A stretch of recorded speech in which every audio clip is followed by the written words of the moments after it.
Karate is a martial art practiced by more than 60 million people around the world. And its roots are in Okinawa.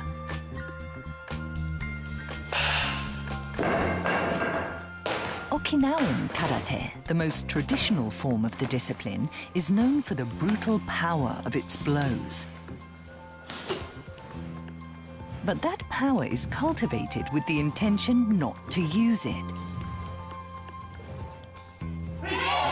This time on Japanology Plus, our theme is Okinawan Karate. We'll explore the paradox of training the body to become a weapon that is never used.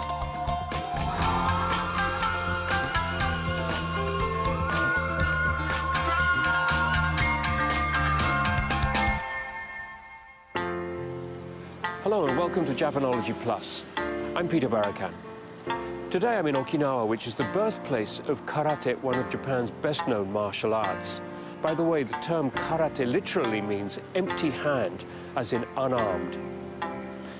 The idea underlying Okinawan karate is that although it gives you a supremely powerful way to subdue an opponent, you learn it in order not to use it. And I know that sounds contradictory, but stick with us and all will become clear.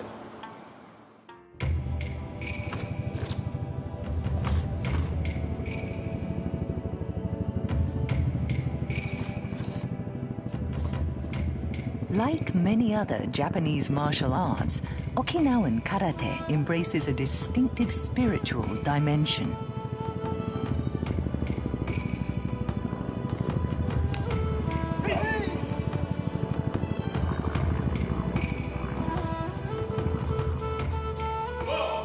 Practicing set movements called kata over and over again is a hallmark of this discipline.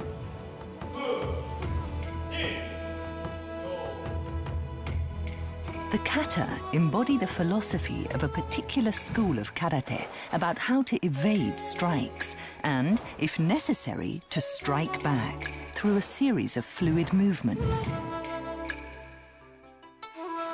Many people have this image of karate, scoring points for strikes to determine a winner.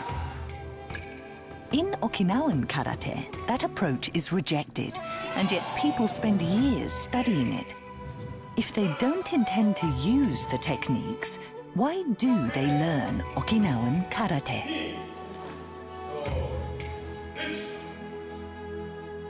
My guest for today is Mr. Kiyoshi Tsuha, who's been practicing Okinawan karate for over 50 years. He's an instructor and has also written extensively on the subject.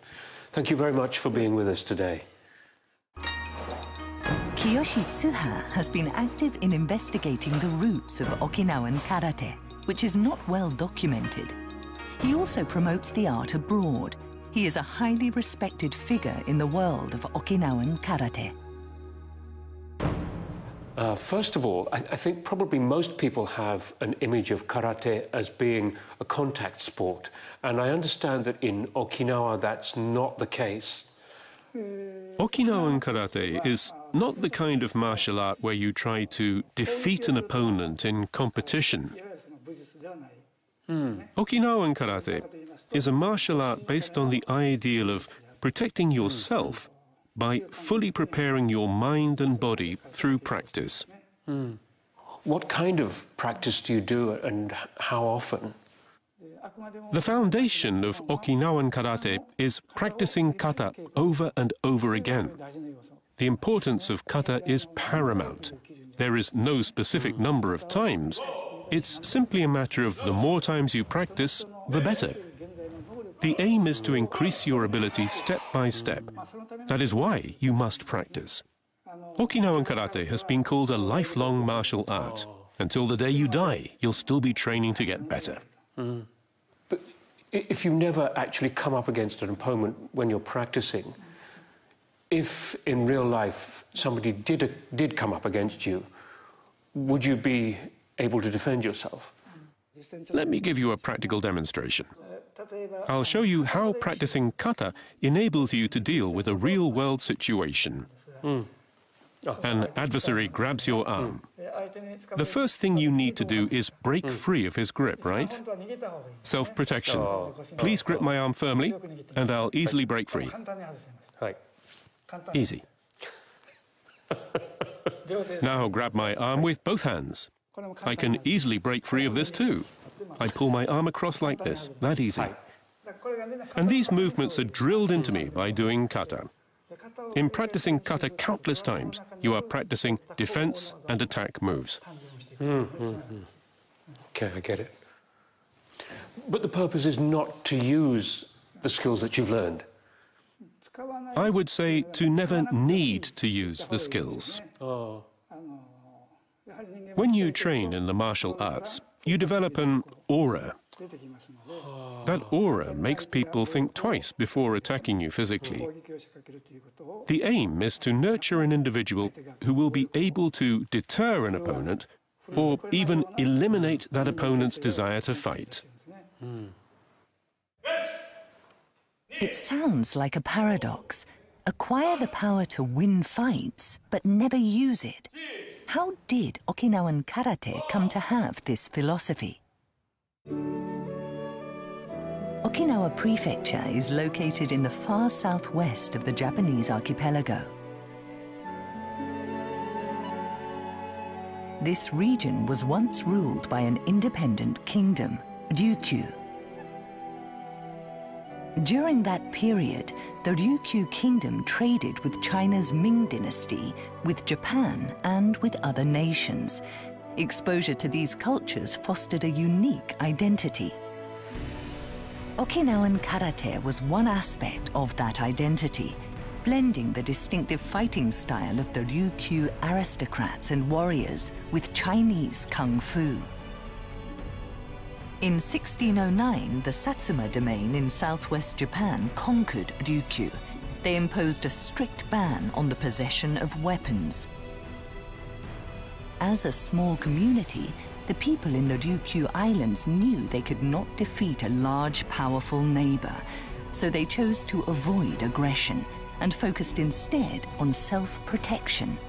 Okinawan Karate is a product of that philosophy. Initially, Okinawan Karate was passed down among only a very select group of people. But when the Ryukyu kingdom fell, karate spread to the population at large. Then, about 100 years ago, it reached Tokyo and Osaka. Eventually, a martial art that had emerged in a small island kingdom spread to countries all over the world. But once karate had moved out of Okinawa, the people who adopted it came to embrace it as a competitive sport. In Okinawan Karate, the most important thing is kata. Kata movements are not stylized for aesthetics. They emulate actions against a real opponent.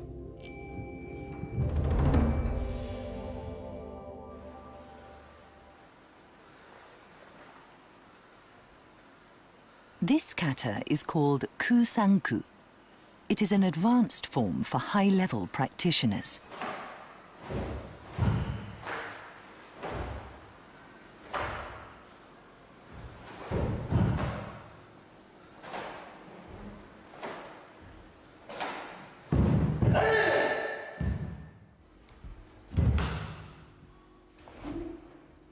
Using kusanku as an example, let's take a closer look at the individual moves in a kata.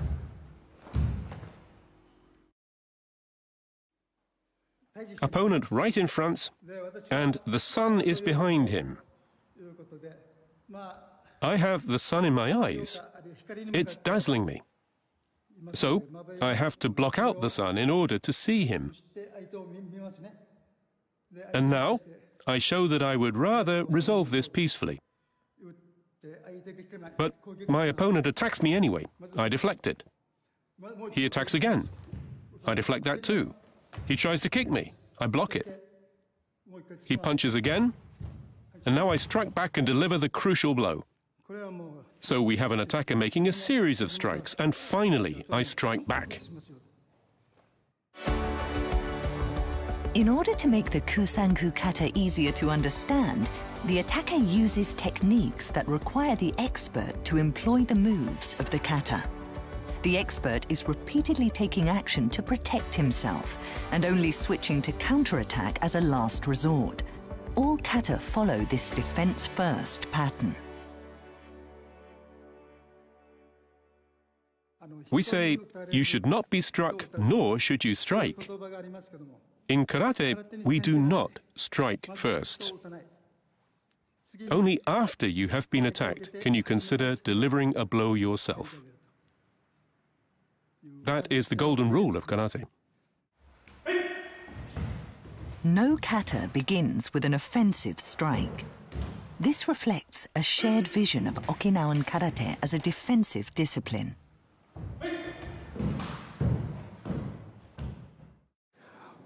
Okinawan Karate does seem to be really all about the kata, doesn't it? Absolutely. The daily kata work will prove its value if ever needed. The body can only do what it is trained to do. If the need arises, the body will respond without a moment's thought. That is why we keep practicing the kata. To the beginner, they look quite simple, but you repeat them over and over again for years. Does one's appreciation of subtleties change over time?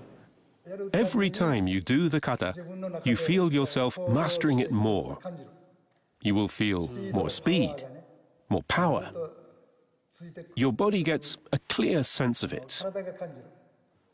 With enough practice, you can even fight with your eyes closed. That's because your body is so attuned. It's automatic.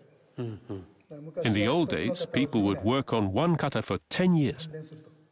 Stick with just one for 10 whole years. Oh my God. That's how important it is to practice kata. Countless times, even 10 years of practice. How long have you been practicing karate for now? 63 years. Wow. Since 9 years old. Have you ever had to use your skills? Unfortunately, no. Okay. Do you ever wish that you had just one chance? When I was young, maybe I did, but I never acted on it. Our founder had a famous saying that if you lived your whole life without ever using your karate, you had achieved the goal of karate.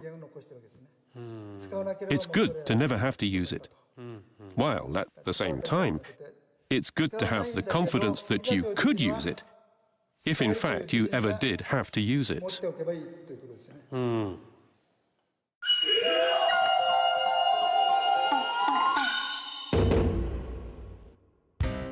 Hi, I'm Matt Alt, and on today's episode of Plus One, I'm going to visit a dojo in downtown Tokyo that specializes in Okinawa Karate. They're going to put me through the paces of a daily practice. Do I have what it takes? I don't know, but let's find out. Well, here we are at the Miyagi Dojo. They tell me that bowing is etiquette before going into a dojo, so... Shitsureshimasu. Mr. Miyagi, thank you so much for having me to your dojo. Please teach me about your art. じゃあ空手着に着替えてね、それから一緒に稽古しましょう。Sounds great. Okay. Thank you very much. Well, Mr. Miyagi, I'm changed. How is this? You look pretty strong. Well, this is my first time, so please, show me the ropes. What do we do first? First, I'll show you how to make a fist. The most basic skill in karate is making a fist properly. It all starts with that. Your feet should be splayed 45 degrees. Like this. これでいかがですか? はい。こういう感じで。左の Put your left arm 左 forward. を前にして。こういう感じでね。 That's the way. Oh, nice. Adjust the angle of your strike a little. Ah, I see. Okay. Down. Okay. And strike. Don't throw your shoulder forward.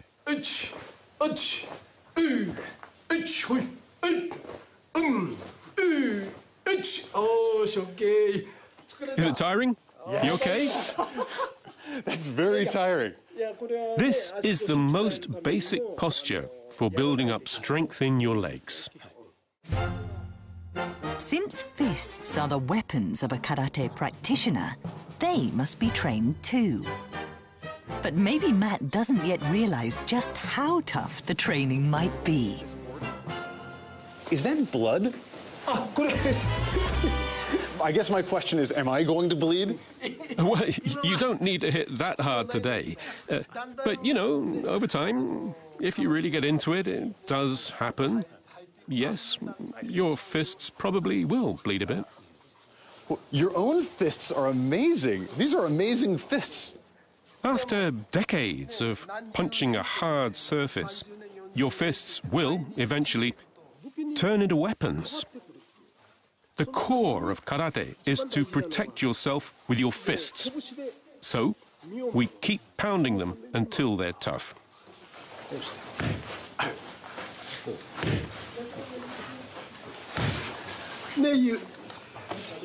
Okay. Whatever you say. You don't need to hit hard.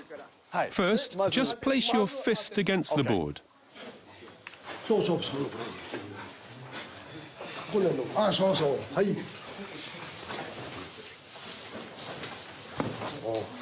But you know, it doesn't hurt as much as I thought.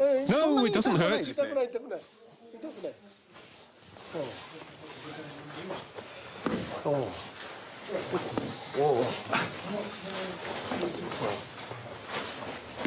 Okay.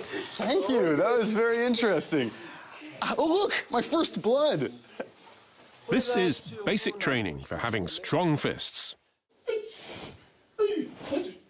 Doing kata again and again imprints good form for strikes and kicks into muscle memory.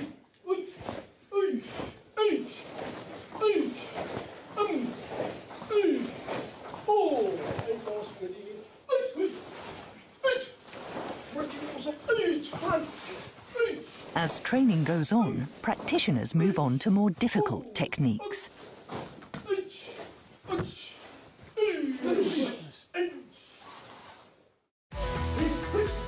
Some exercises involve several people. This is called kumite.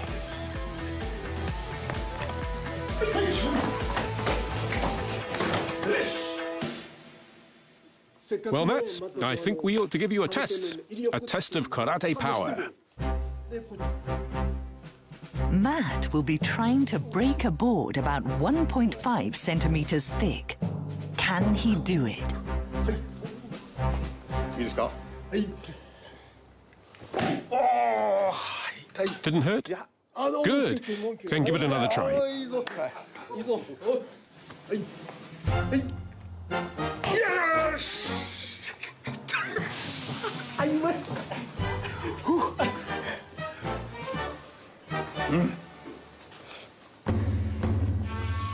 Raise your arm up high, drop your hips.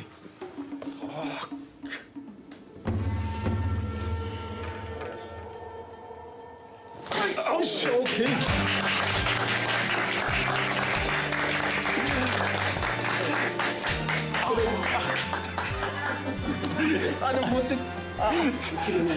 Thank you.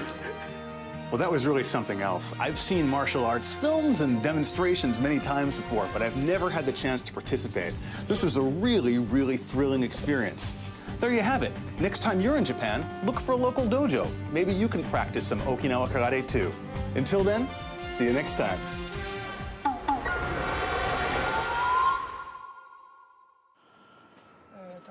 So next you're going to be seeing a dojo of one of the toughest Okinawan karate schools. It's called Uechi-ryu. Here we are. They're training in there right now.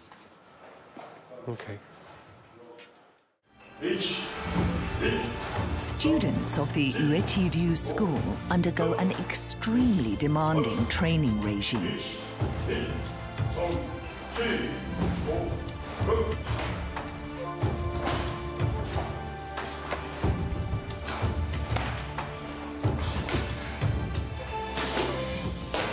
They strengthen their bones with bone-on-bone practice strikes and toughen their bodies with punches.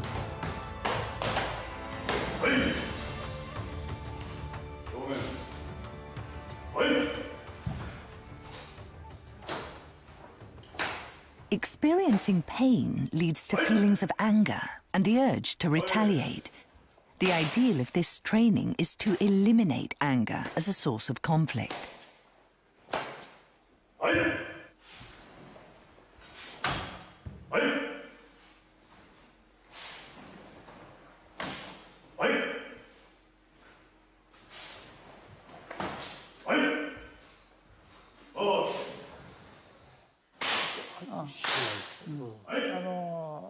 This is training to endure blows, even kicks, without flinching. Wow. It looks really painful. A beginner's body hasn't toughened up, so these blows are painful. But after 2 or 3 years, their muscles are tough enough to withstand it. The aim is to make the body tough enough to absorb attacks. It needs to be okay in that situation. And by intentionally abusing the body, a mental endurance is developed. That's a major goal. You learn how to endure the discomfort. That leads to self-mastery of mind over body. You acquire great mental toughness. What do you think? I'm lost for words. It's very, very tough.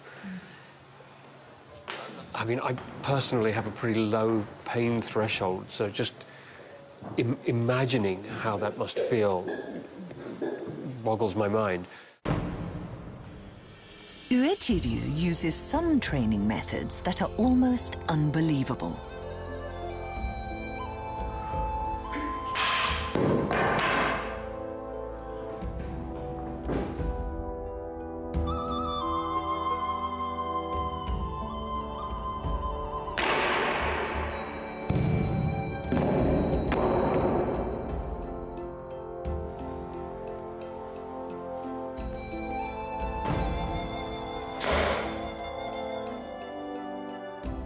He breaks the board with his fingertips.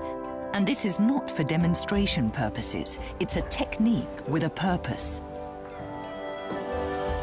The fingertips are used for strikes at the opponent's throat.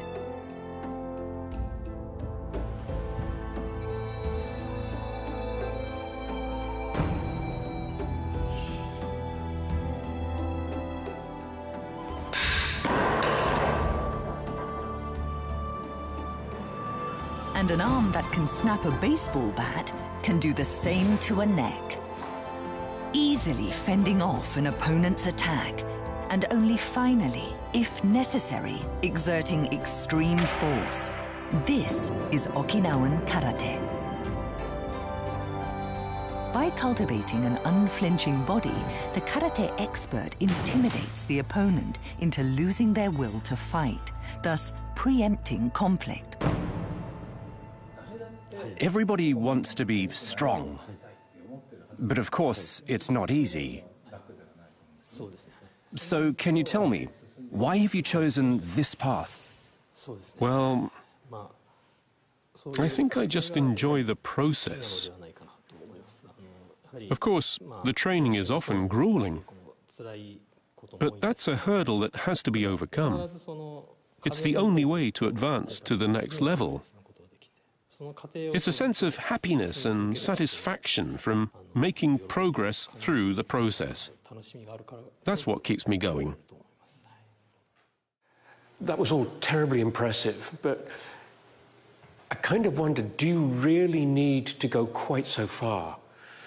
The various kata include fingertip strikes, toe strikes, thumb strikes. Unless they are capable of delivering a mortal blow, then they aren't all they could be. The kata should not be just for show. They have to be perfected to the extent that they can be used in combat. They have to be ready for action. That means training even your fingers and toes. But this discipline is not just physical, is it? It's both physical and mental. The ability to withstand pain and to become accustomed to fear. That requires both physical and mental sides. You can't be mentally strong but physically weak, or physically strong but mentally weak. They're like the two wheels on an axle. Both must roll freely. That's represented by kata and kumite. Karate has physical aspects, but it also involves intense training of the inner person too. That's the essence of it. The ultimate object is not to use these skills, is it? We constantly emphasize that to start a fight is forbidden. Absolutely. But look at me. I'm such a gentle soul. I can't imagine anyone picking on me. I very much doubt whether anybody would want to attack you. The ideals of Okinawan Karate are enjoying new appreciation around the world, with many people wanting to come and study it in Okinawa.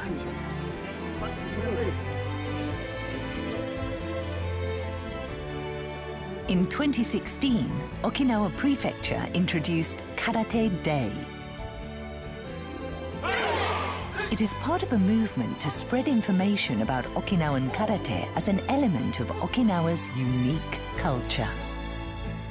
One thing that's been going through my mind several times today is that karate, in a way, is like the ultimate deterrent. You learn all these really lethal skills, but you don't use them.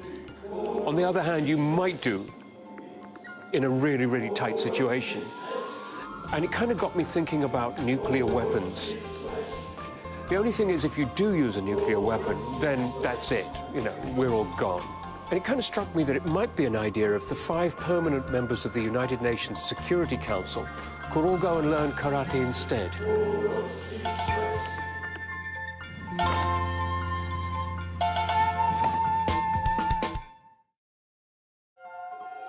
Next time on Japanology Plus, our theme is sleep.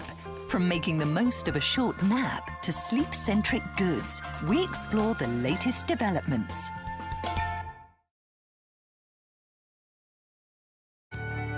Sports Japan.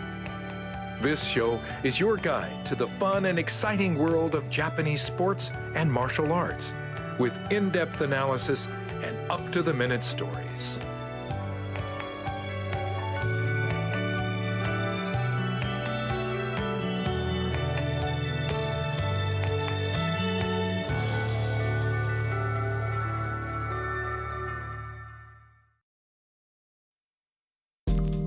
This episode of Train Cruise takes a ride on a local train in Hokkaido. It's the northernmost line in Japan. We'll see beautiful landscapes made of snow and ice, eat distinctive food, and meet the local people. Get ready to enjoy Japan's winter wonderland.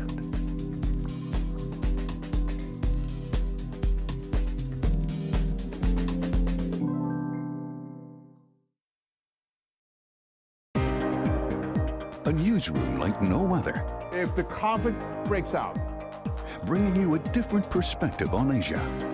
This news just coming into us. Things can change in an instant, and we've got you covered. 24 hours a day, 7 days a week. Stories you won't see anywhere else. Watch NHK Newsline. Your eye on Asia.